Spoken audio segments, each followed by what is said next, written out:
My Paisan Italian brother from another mother. Hi, everybody. It's great to be here. So I was 29 years old when I got my first really big, juicy corporate assignment. I was an internal organization development consultant. And the CEO had decided to change the culture, starting with a brand new set of values. And we spent a year excavating all kinds of information about what values the company should choose. We wrote these, museum piece guidebooks for every employee called Taking It Personally. And the CEO said, it's my intent to make these values personal for every employee at our company. This is an energy company in the late 90s where energy was just becoming deregulated. It was becoming much more competitive. This is a company that worked in hydro, fossil, and nuclear fuels. Very complicated business. When the books were written, we took them on the road to every plant and every location the organization had all over the Northeast to do these Taking It Personally guidebook sessions to introduce people to the values. I was introducing the guidebook itself and how people were going to use it. And in every session, inevitably somebody during my talk would stand up and say something like, "Do you really think this crap is going to change anybody's behavior?" I'd look down in the front row and I'd see the CEO sitting there and his whole team waiting to see how I responded, wishing he would just stand up and give that, "We're going to all make this work" speech, but nope, didn't do it. So I would say something like I could feel my palms sweating, look, no one thinks this culture change is going to be easy, but we know our industry and our company is changing, and if we want to be competitive and if we want to be a company we can all be proud of again, we have to make these values work, and I think we can do it. I look down and see the CEO smiling. I carry the flag well. There was just one little problem. I had just lied to 400 people and they all knew it. You see, the CEO was very committed to these values, but we all knew his team was not. They would nod in the right direction. They'd give a cosmetic lip service. They mocked him behind his back. Worse, the company had never seen any kind of change like this before and was completely incapable of making this kind of change. And we all knew it. But I didn't just lie to them. I lied to myself.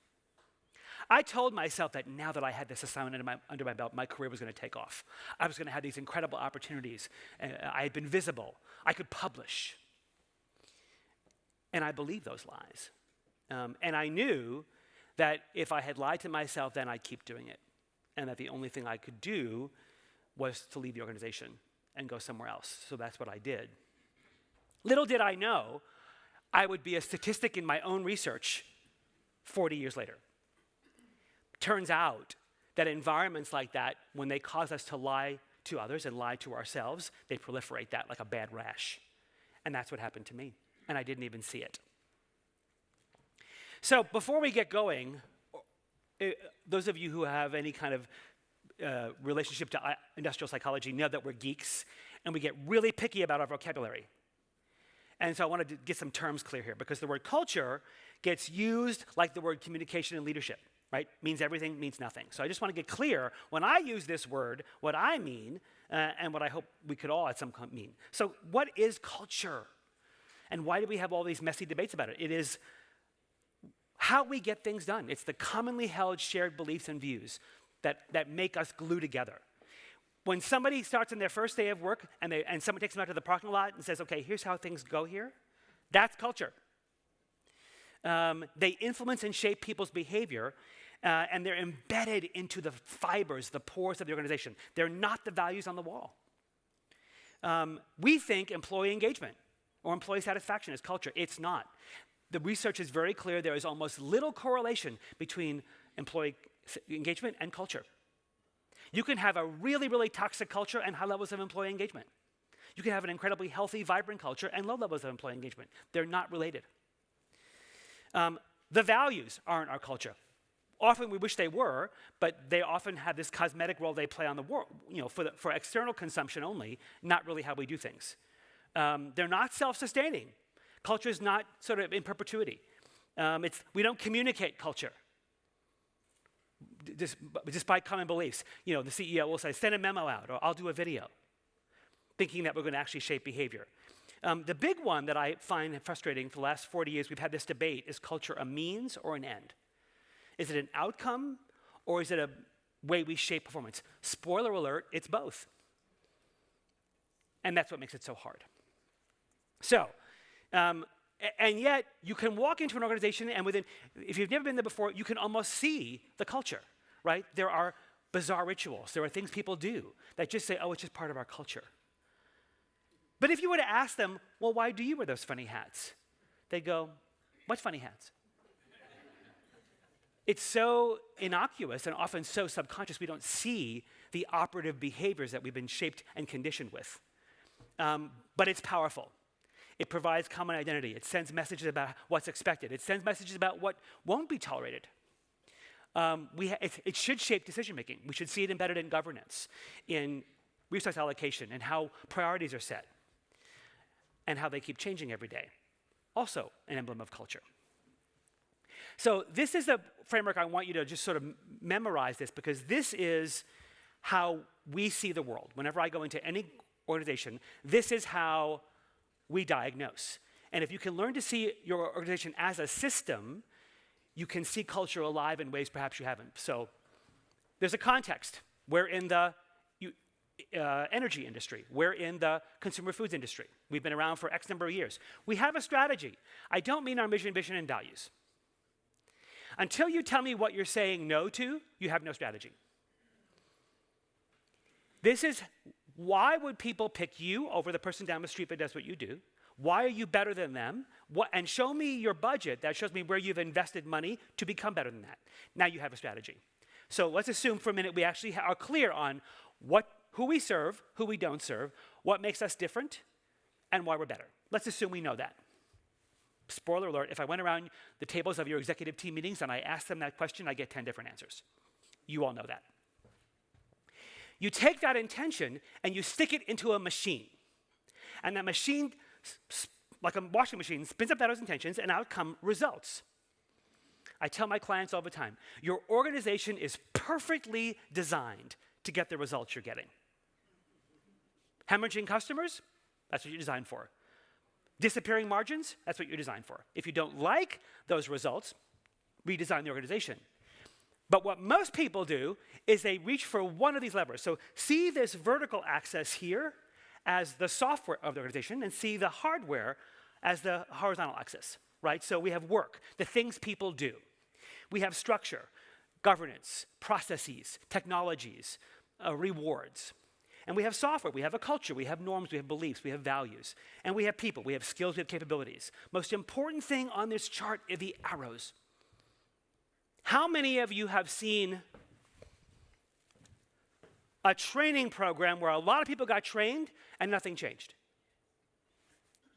How many of you have seen a reorg happen and nothing changed? Really? How many of you have seen new technology platforms get installed to make work more efficient and productive and have everybody get frustrated? How many of you have seen new values or get refreshed and nothing change? We pull these levers like they're a toolkit, and they're not. Let me show you how this works. We get a call from an organization that says, our leaders are really slow decision makers, and our strategy calls for us to really increase our organizational speed to market. So we need our people, especially our leadership, to be faster decision makers. So could you come in and train them in entrepreneurial decision making so they could be more fast at how they make choices? That's the request. I said, So let's just be clear. You think that if we run a bunch of people through a bunch of workshops on entrepreneurial decision making and show them all the decision frameworks they could use and how to bring data together, that your strategy will get executed faster? Yes. Interesting hypothesis. I said, before we agree to do this, could we just come in and look around just to get a sense for how actually ready is the organization to be faster decision makers? Sure. So we go in, I talk to 6 people for 20 minutes each, that's all. Here's what I learned. I learned that there, between the CEO and the first line supervisor, there are 9 levels. At every level, decision rights are about as unclear as fog. Nobody understands the boundaries of their authority.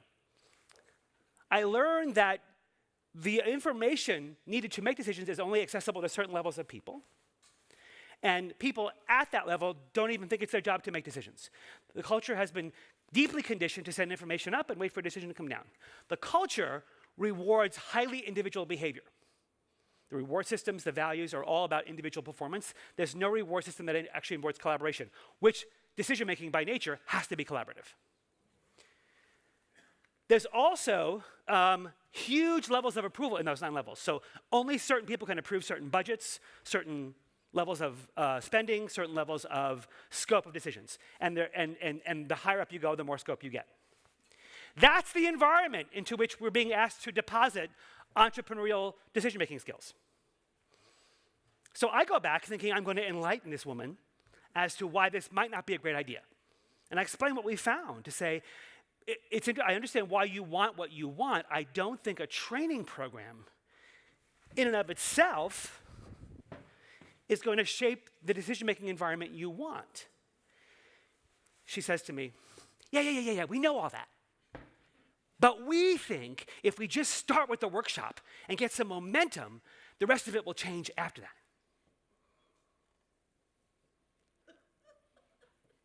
I thought maybe she was kidding. She was serious. That's what she believed. This is a smart woman, good at her job, was given a mandate by someone up 8 levels in HR to do this workshop, doing what she believes is the right thing to do.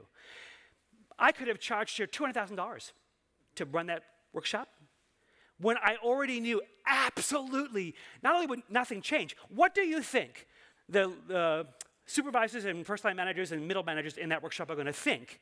What are they going to say to me during that training program? This is not going to work. Do you know anything about our company? Have you seen our leaders? Why aren't they in here? So I already know where this is going to go. I tell her that. She's like, we know it's not perfect, but it's best we can do. I said, I don't think you need a consultant. You need a magician. And I'm not it. But think about the times you have attempted to make systemic change in your organization for the better. You can diagnose any failed change by understanding what lever didn't you pull. Culture, by its nature, is a system. And it is influenced by everything you see on that chart. So if you can understand that, you'll stop putting pretty posters on the wall saying, let's all collaborate, or we're going to have respect now. Usually, when we change our values, integrity becomes a new value when there's been a scandal. Diversity, respect, and inclusion become values when there's been too many lawsuits. Innovation becomes a value when we've been beat to market by 3 competitors 2 years in a row. So, let me be very clear. Culture that's intended to correct never changes behavior. The one thing you can be sure is that if you choose values to fix people, the one thing you'll see is them dig their heels in and show you how unfixable they are. Because that's how culture works. Like our bodies, if I put an antibiotic in your body, that's meant to go find an infection and cure it, the first thing your body does is resist it. The first thing your body does is try and resist. Those arrows on that chart are like antibodies. And over time, they become a tight fit. So even if you change your strategy and you don't change the system, you're not going to change the results. Everything is interconnected. Culture is a component of your organization. It is not some separate end outcome that we sprinkle pixie dust on people and hope something good happens. But we all have seen the culture pixie dust story, haven't we?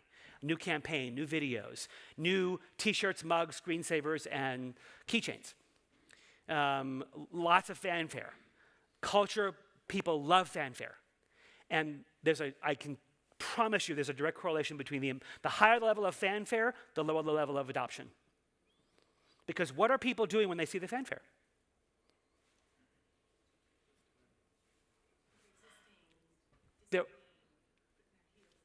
They're rolling their eyes, right? Like, seen this before. And every one of our companies has a wonderfully well-established "this too shall pass" club. We know how to wait this stuff out. The last 4 leaders tried this. We'll wait you out too. It's not easy to change culture. So I wanted to know what predicts this, when organizations will do the right thing and when they won't. We set on a 15-year longitudinal study of interviews with more than 3,200 people to see if we could predict what creates a culture where people will say the right thing, do the right thing, and serve a greater good. And what creates environments where people will lie, cheat, and serve their own interests first. I thought if we could predict that, we could actually shape healthier cultures. Case in point, two American iconic companies in the 80s and 90s. Both of these companies learned that their products are poisoning people, to some degrees lethally. They do dramatically different things.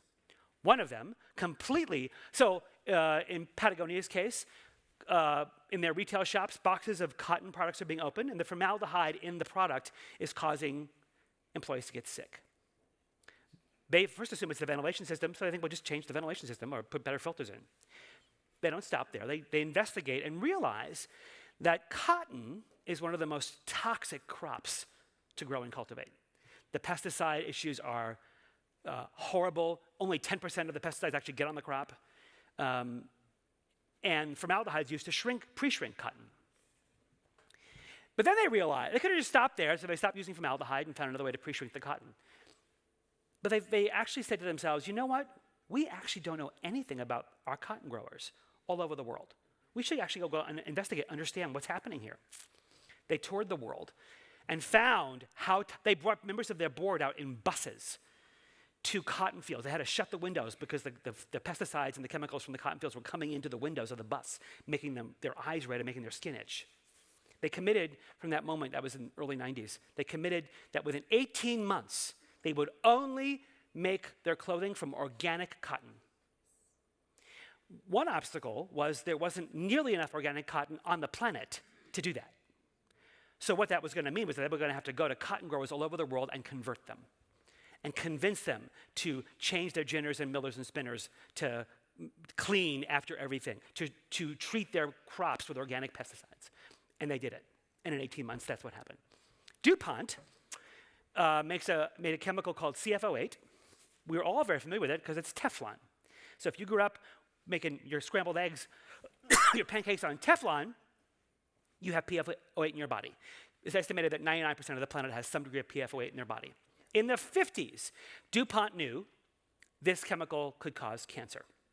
Certainly cause a lot of other health problems. In the 70s, they were certain it was causing cancer in lab rats. And in their own documents, they wrote the attorneys wrote their R&D people and their innovation people and said, this chemical must never find its way into the water systems of any outdoor natural water source, ever. The problem was they had been dumping millions of gallons of it into the Ohio River for 30 years. Earl Tennant was a farmer in Washington, West Virginia, noticed these gaunt cattle dying, children with black teeth, inexplicable diseases happening in their town. Wrapped up took all the video evidence of this, gave it to an attorney who was an environmental attorney that typically defended clients like DuPont. But thank goodness Rob Bilott saw the evidence, saw something was happening, and actually Rob was one of the people I interviewed for, and so was Yvon Chouinard at Patagonia. So if you want to read their interviews, you can. I can send you to a video. You can watch the video of amazing men. Took Rob 15 years to get justice. He was certain. He said to me, "I'm certain if they just saw the facts, they would see it." The arrogance of DuPont was, we invented the science. We can't be wrong. That chemical is not causing chemical. If you actually want to watch the story, there's a great Netflix documentary of it, and there's also Mark Ruffalo played Rob Bilott in the movie Dark Waters. Two incredible companies, two wildly different responses. How'd that happen? So you've heard these stats all day like today, right? We all know that our environments are not trustworthy. People are disengaged. People are not thriving. They don't have a sense of meaning and purpose. Only 23% of people in corporate America think they can actually apply their corporate values. Not a good, it's an indictment. But there are better reasons to care. Look what happens when we do care. Look what happens when we become purpose-driven companies, when we actually shape environments where people can say and do the right thing freely. Performance soars on any metric you care about. Market share, profitability, earnings per share. These companies far outperform their non-caring peers. This is the reason to care, to unleash people's best work. So in our research study, we found 4 findings that can predict whether or not people will behave honestly as defined by truth, justice, and purpose. Right? So honesty, both in the neuroscience and the social sciences, showed us that it's not enough to just tell the truth. To be labeled as honest, you have to say the right thing, do the right thing, and say and do the right thing for the right reason. The bar is high. And it's no wonder the bar is so high, because look how low the standard has dropped. So, a clear, consistent identity. Be who you say you are. Heard a lot about this from Jim yesterday. Transparent decision-making. How we make trustworthy decisions through honest conversation. Fairness and justice and accountability. Dignity as the basis of how we account people's work. And the surprising one was cross-functional collaboration, how we work across the organization together. Are we all connected to a bigger story? I'm going to tell you what each of these mean, and I'm going to give you some work to do to sort of diagnose in your system, think about that first diagram, where might there be risk? So, you heard yesterday that when actions and words match, you have a much higher chance of cultural adoption from Jim. In our research, what we found is when words and actions don't match, you are 3 times more likely to have people lie and serve their own interests first. Here's why. When you say on the wall, this is what we believe, but then your actions belie that, you have now institutionalized duplicity. You've told the company, hey, just so you know, around here we say one thing but do another, and that's okay. So when people start doing that, you should not be surprised. You've given them permission. If you have articulated values, most people think that codifying a set of values is the end of a journey. It's the start of a journey. Most of us do it for cosmetic purposes and put them on the wall and be done. But the rest of your system, think about that system diagram. You have to look in how you set direction and how you allocate resources and how you set and keep priorities and how you reward performance and how you select and promote people and how you communicate information. All those systems shape behavior. Some of them may be shaping the behavior your values asked for. Some of them may be shaping behavior that completely contradict those values. And those contradictions are seen and felt by all your employees every day. If you don't go root them out, they assume you know they're there and don't care. So the work of articulating a set of an operating philosophy ends when you have actually gone into the entire system and made sure every bit of it aligns to those words. And when you do display a say-do gap, you apologize, you take responsibility. And you allow people to connect their own sense of purpose. You saw Jim's data was amazing, right? How when I knew my values but not yours, I was still committed. How do you help people do the work to connect their own sense of beliefs and purpose to the broader organizations? And we create environments where we can all lie to ourselves a little less, right? The lie I told myself at that energy company, I'm sure if I asked you, you could identify lies you're telling yourself today about you, about the environment you're in. And those narratives have staying power, and until we interrogate those narratives, they shape our choices. If I asked you to go over your calendar for the last 10 days, I am asking you to do this. You don't have to share it. And pick out 8 or 10 moments in the last 2 weeks where you would say you did not behave in ways that you'd be proud to tell people about. Maybe you were snide to the barista. Maybe you embellished a little data to your boss on a slide. Maybe you were impatient with your kids because you had a deadline. Maybe you withheld feedback from somebody because you didn't want to deal with their defensive reaction. Here's the courage you need to find. Go pick out those moments, and I promise you, you will see a pattern. Those choices are not random. We choose the behaviors we choose because we believe they serve a purpose. They make us feel more important.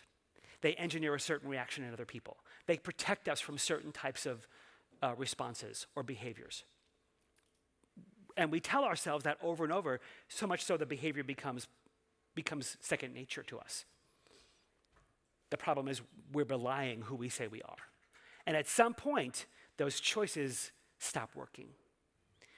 That's when you see people waking up depressed, anxious, sense of futility, purposelessness, aimless in their lives, because all of the coping mechanisms they've chosen to create a sense of importance or protection or safety in the world stop working.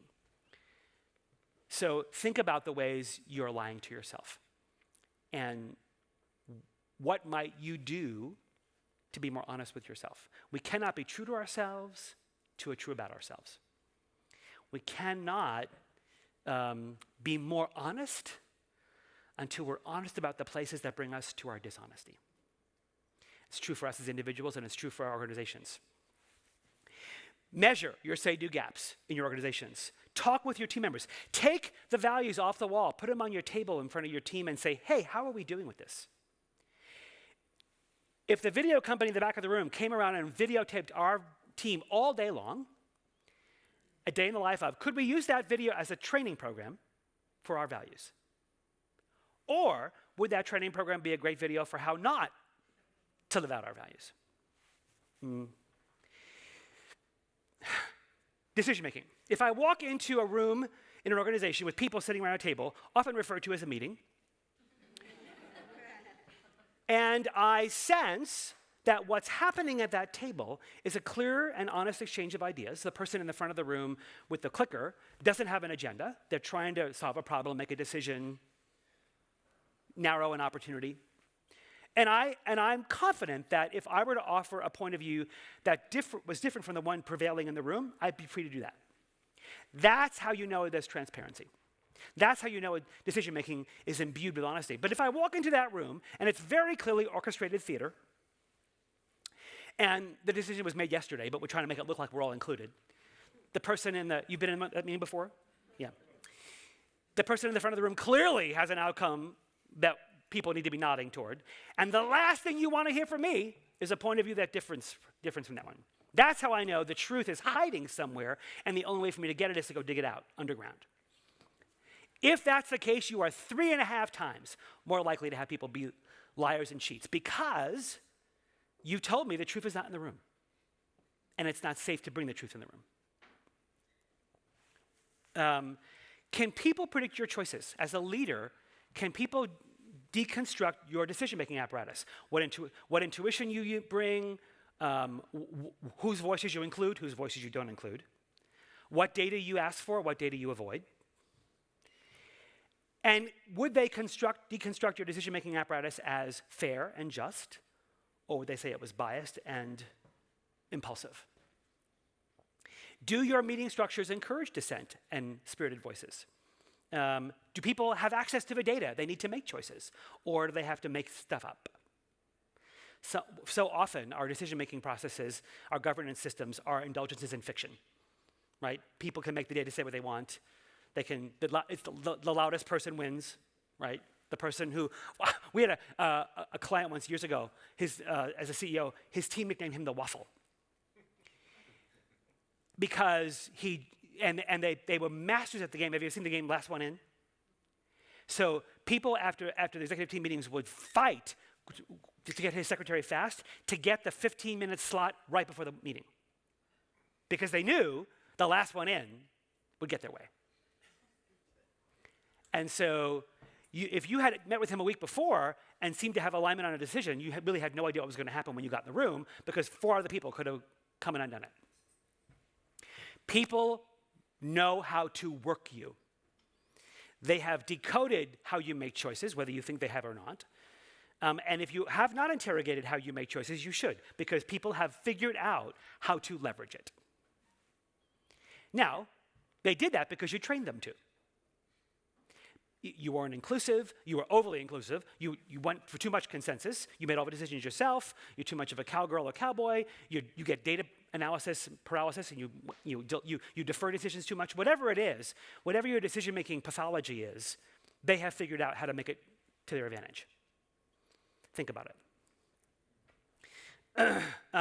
Have you made decision rights clear? Do people in your organization know who gets to make what decisions and when and why? Do you invite dissent? Do you ask for pushback? Do you ask? Tell me. I had one client, and she would spew out her ideas, and she'd say, "Okay, tell me where I'm smoking crack." And people knew she really wanted to hear, where's my thinking not clear? Which meetings do you know? If if you shut the meeting down tomorrow, nobody care. How many of you have companies where people have said, we're in too many meetings? How many of you have said, these meetings are a waste of my time? Right? So we all know governance is nothing more than a clogged drain.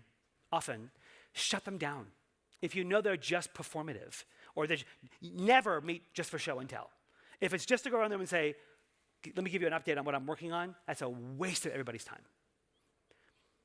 Don't meet at all. And trust me, if you shut those meetings down, the cheers will be deafening. Fair accountability. When's the last time you heard somebody in your company say, I'm so excited, today's my performance review? Said no one ever. Why is it that the process that should be the most honoring and dignifying and inspiring process of anything we do in our organizations, the place where we sit down and talk about your contributions, has become one of the most demoralizing, demeaning, and terrifying? That's weird, but it's true. The problem is, about 30 years ago, our economy shifted to a very different way of measuring remits. Used to be, we measure repeatable work. How many cases did you close? How many files did you, and how many t-shirts did you print?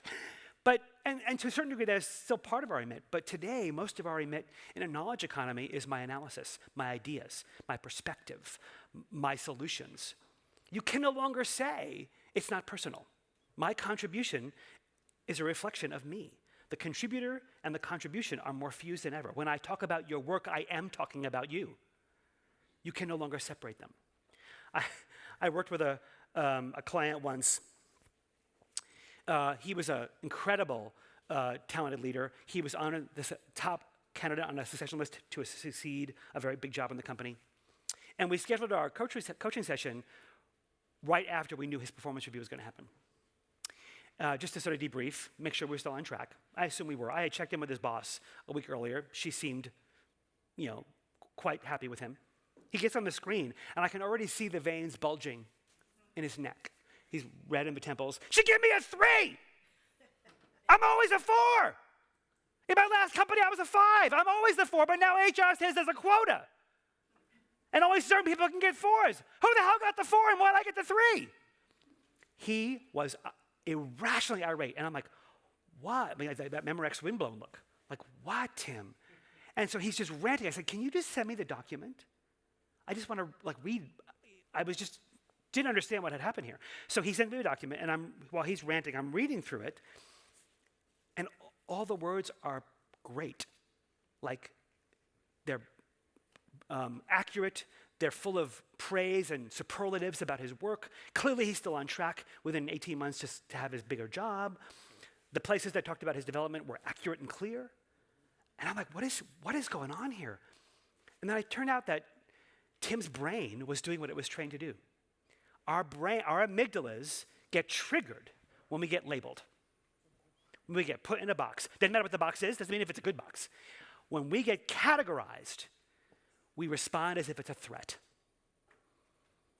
Turns out the neuroscientists have figured out that the part of our brain that controls self-esteem is the neural pathway between self-knowledge and emotion rewards. The stronger that neural pathway is, the stronger our sense of self-esteem. The interesting thing about it is that pathway is strongly influenced by what others think of us. So when we get labeled a certain thing, our frontal lobe turns off, our amygdala goes into flight or fight, and we can't see rationally. Tim was just doing what he was trained to do. So, change your performance. If you're still doing 9 boxes and 4 boxes and categories and ratings, whatever, stop. We have decades of research that tell us you don't make better decisions about talent. You don't make better decisions about careers. People don't like it, and it's just a way to excuse poor leadership. Teach leaders to actually coach and mentor and give feedback, and we won't need the categories anymore. The categories are just a place to hide and mask poor management behavior. Get rid of them. We all have roles in our organization that are privileged. If you're in a tech company, your engineers are privileged. If you're in a growth company, your salespeople are privileged. If you're in a brand company, your marketers are privileged. And not all work is created equal, so some work should be treated differently. All people should be treated equally. But if the privileges of some of those roles are disadvantaging other people, especially those from underrepresented groups, then the privilege is no longer that, it's a status. If everybody in your organization doesn't feel they can have the equal chance of showing up and being as successful as anybody else does, you have an unlevel playing field. Justice is what people are hungry for in their organizations today. They want to know the game is not rigged. Our accountability systems, the places where we should be honoring the work of people, are the places we have to root out injustice. It's the places they most exist. Lastly, cross-functional collaboration. This was by the way, when your accountability systems are seen as not fair and rigged, you're 4 times more likely to have people lie and cheat. 4x. So interestingly enough, the border wars, right? Sales, marketing, supply chain operations, R&D, finance, innovation and customer analytics, HR, and everybody. These border wars are predictable. What they tell you, and we treat it as a team building issue. Can't we just get along? Sometimes those seams, remember my systems model, if you're having rivalries at your seams, you're designed for that. Your KPIs are competing. Your metrics don't align. Your processes that people have to share don't line up. And so I don't know how it is when I send my report over to you for your work. I have no idea what you do with it or why you need it. I just know I email it to you. If we don't have horizontal alignment, and we're all vertically oriented in our silos, your ability to work across functions is going to be really limited. So think about the border wars in your organization. Think about the places. Who in your caller ID from another department that you have to work with, when you see them in the caller ID, you go, oh, what do they want? What do they want now? Right? Whose they are you? When they see your name in their caller ID, are they having that same reaction? Mm-hmm. We're all somebody's they. What do you do with that conflict? Is it up and over? Is it passive-aggressive emails? Is it, she thinks she wants that report Friday morning? Wait till see what happens when she gets it Tuesday. I'll fix her. Misalignment across functions. This was the biggest shock. When you have border wars, you are 6 times more likely to have people lie and cheat. Why? When you fragment the organization, you fragment the truth. Now we have dueling truths. And what is it when my truth duels with yours? What is it I believe? Absolutely. And what am I going to do? I'm going to prove it. I don't even care what the outcome is, just as long as you know you were wrong. And I'm going to produce a mountain of evidence and bury you under it. You've probably never seen that in your company before, but imagine in other companies, people behave like that. Rather than going and having a reasonable conversation and not concocting him or objectifying him and saying, how can we work better together? I'm going to keep the war going. And our bosses hate each other, so that just makes it even easier. In my research, I wanted to find examples of places where people had crossed borders, where people had actually worked collaboratively together and gotten over the differences. These 2 gentlemen, Malachi and Roberto, known as Spank and News, their gang names. I met them in Compton, California. They were each members of the Crips and the Bloods. If you know anything about gang rivalry, you know that you could be killed for even looking at somebody in a rival gang. They met at a 4th of July party when they were in their late teens. Each of them grew up in unconscionable conditions around drug violence. They each lost friends to gang death early on. Spank told me he had to cut school once to go to a friend's funeral. They grew up around prostitution and drugs and in very difficult conditions. They both were in and out of jail throughout many of their young years. One day, Spank, out of jail, decided he wanted to he texted his mom and said, what do you think about going to culinary school? He really wanted to make his life right. She enrolled him the next day. You're going. Shipped him off to Las Vegas to a great culinary school. Came back, and started cooking, and hooked up with his friend Roberto again, News, and the 2 of them sort of struck up this friendship, and which of course it didn't turn a lot of eyebrows, but people knew it was weird. And they started cooking in their grandmother's kitchen or their mother's kitchen, and because News had such an incredible, his former drug business had a big Instagram following, so he would post pictures of the food that Spank made on Instagram, and lines would form around the block to come and get it. At one point, the cops came thinking they were selling drugs. They said, no, it's just food. The neighborhood nicknamed them Trap Kitchen. But rather than being a trap house, they decided that trap stood for take risks and prosper. And Trap Kitchen was born. And this amazing business where they now have dozens of food trucks. They have cooked for the likes of Hollywood's elite, for Martha Stewart and Snoop Dogg, and they cooked for Kobe. I mean, everybody has had them at their parties. They have a brick and mortar restaurant in Portland. They were the most amazing gentlemen. I spent the day with them, and oh, by the way, the food is ridiculous. You just go to their website, you just start drooling. If Roberto and Spank and News can get past the differences and the obstacles in their life and join forces for a greater good, what excuse do the rest of us have? Here's the good news. If you get good at all four of these things, the statistical models were cumulative. You are 16 times more likely to have people in your organization say the right thing, do the right thing, behave fairly, and serve a greater good. But if you suck at all four of them, you are 16 times more likely to put yourself on the front page of a newspaper story you never wanted to be in. Works both ways. You get to decide. So I'm going to give you a few minutes at your tables. And I want you to think about, when I talked about all four of these, which one made your stomach go, ooh? Which is the one you know your organization could be better at? And what's the one thing you could do? You, even in whatever position you're in, whatever level of the hierarchy you're at, I don't care if you're not CEO, in the domain and sphere of influence you have, even if you're not a formal leader, you could do something to be different in that domain. What would it be? So talk at your tables.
Okay, take another minute.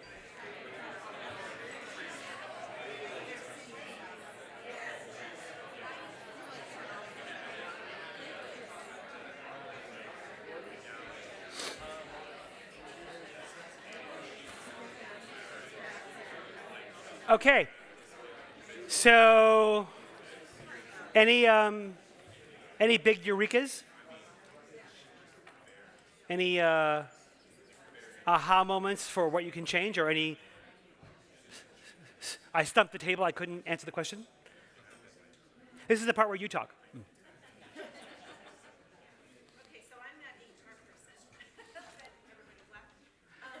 When we talked about fair accountability, the problem, so we moved away from a rating system years ago. But the problem we had then was the transparency with compensation and compensation decisions. And so we have reverted back to some sort of rating, not a number, but words to associate with numbers behind it. Is there other words in a hierarchy? It's words in a hierarchy that kind of describes where they're at in their career and, oh, hi. So I guess some words of wisdom. Have you solved that problem before? How can you help us? So it's unfortunate that transparency and compensation became the place of how you when you took the ratings away, were managers good at actually having good conversations with people and actually giving them good hard feedback and helpful feedback? So I guess, why did you feel the need to be transparent? Was it that because now it looked like compensation decisions were arbitrary and not based on anything? HR had no information coming in to help disseminate raises. Are you giving everybody the same? Are we giving? Oh. So this is the HR dilemma right now. So metrics. So when I would look at how are your departments, first of all, go back to my systems model, how clear is everybody's work attached to a strategy? And what is the department being measured on in terms of, productivity, efficiency, products, whatever it is, what's the remit and how it's being measured? And how do people's individual goals align with that? Because if you have very clear alignment on that, you can actually make very clear decisions about what you reward financially. The sort of the developmental feedback about where you need to grow, whatever, you can keep married to it, but you don't have to pay for that. And so if it was that it's the data HR was getting was too loose and mushy, so it neutralized everybody's performance, that means the feedback wasn't that good. You don't have to have categories to differentiate performance, right? You can actually use really good objective metrics of what it is that the team or a department or division is expected to produce in service to our strategy. And they either did more, they said they were going to do, or they did less, right? And so you can differentiate financial performance that way. And so I would say go back and look at the metrics that people are using to measure performance of the collective. That might be some places, some hints about what's missing. Thank you.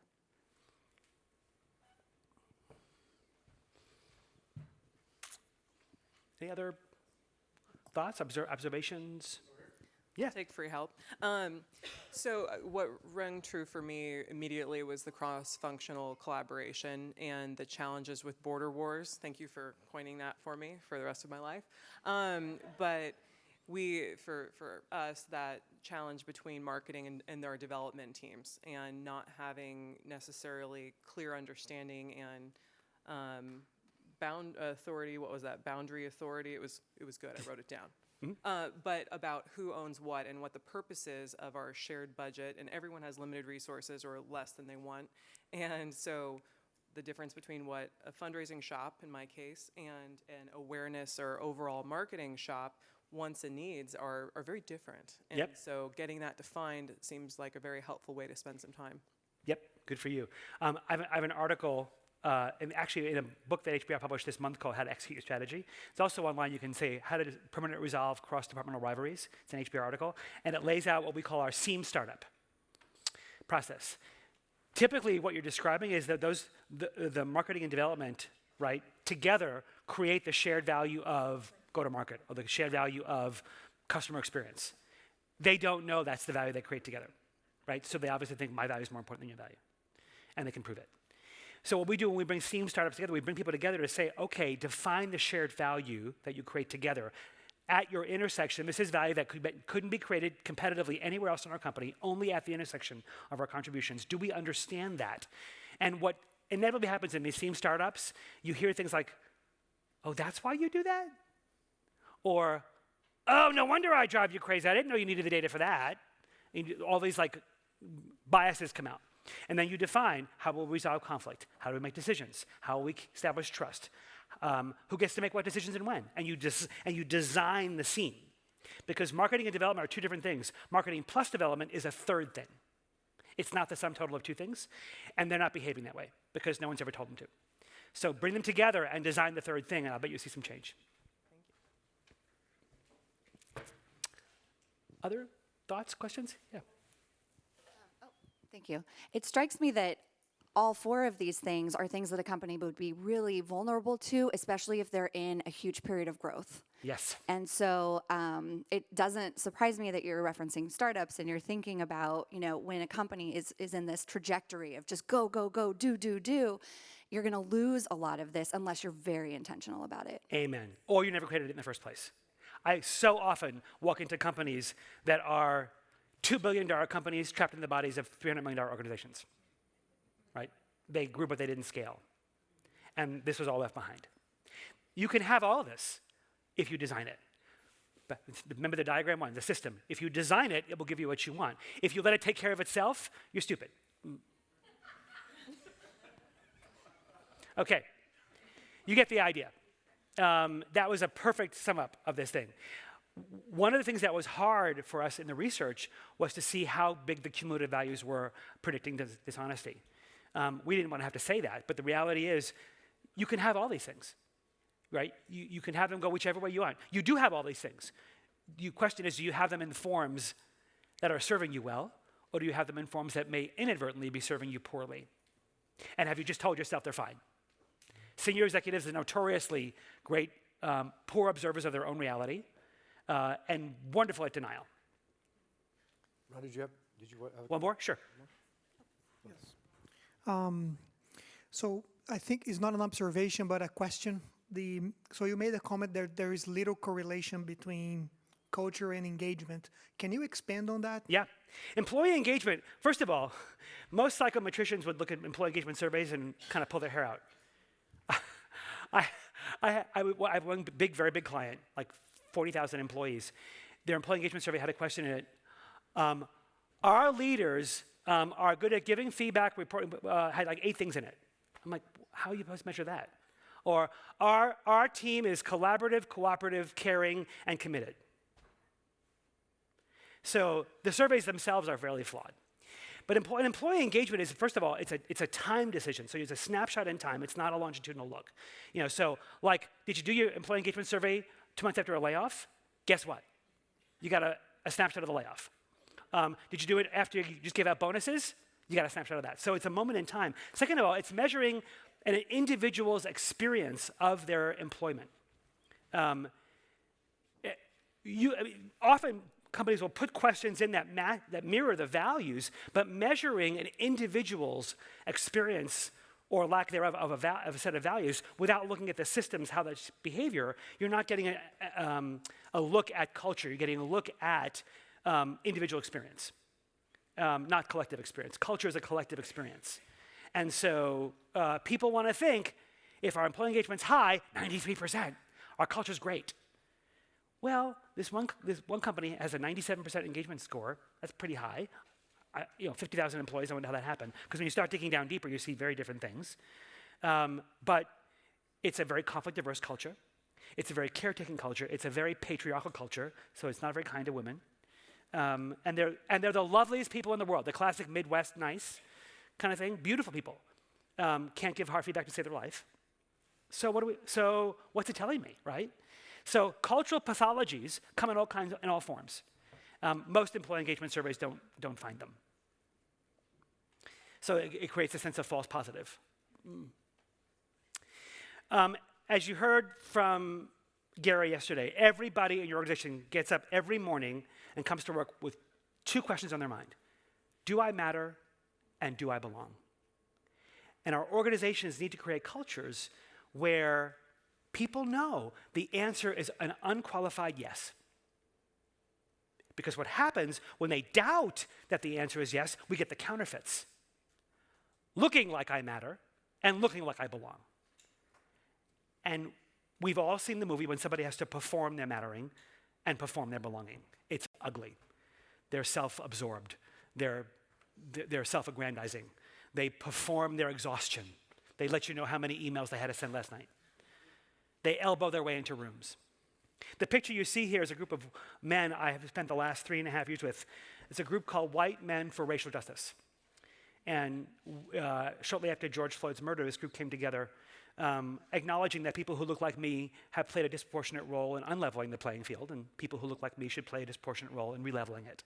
And so we meet every week, every Tuesday night, and talk about really hard things. This is a trip to Richmond we took, where we actually walked the slave trails of Richmond and understood the origins of chattel slavery. White men, interestingly enough, are terrible at belonging. We have research that looks at the mental health now of white men, and levels of depression and suicidality are off the charts because we have been socialized in our gender and racial identities to not belong. We have been trained to control the belonging of others. And what happens is the minute white men know how to belong, everything changes. They realize how to become better allies. Because now suddenly they realize what it is everybody else is hungry for. We have dangerously conflated inclusion and belonging. Belonging is not an outcome of inclusion. Very often, when you include people in exclusive spaces, they experience it as a favor. Belonging is a space you have to co-create on a level playing field. And there are different outcomes. It starts with being able to see differently. Being able to see the world around me with a different set of eyes. Very often when social scientists want to study natural human behavior, they'll go to non-Western societies. So in an interesting study in Gary's homeland, down under, they took a group of 30 Aborigine and drew a circle and put a bunch of objects from their culture and a bunch of objects from Western culture in the dirt. And they said through an interpreter, pick up everything you see in the dirt. One by one, every Aborigine would walk forward and pick up the stuff that was there. And there was a piece of pottery and weapons and tools of their culture, and there was a shoe and a watch and all kinds of things from Western culture. 27 of the 30 Aborigine didn't pick up the watch, which they thought was fascinating. So why do you suppose that was?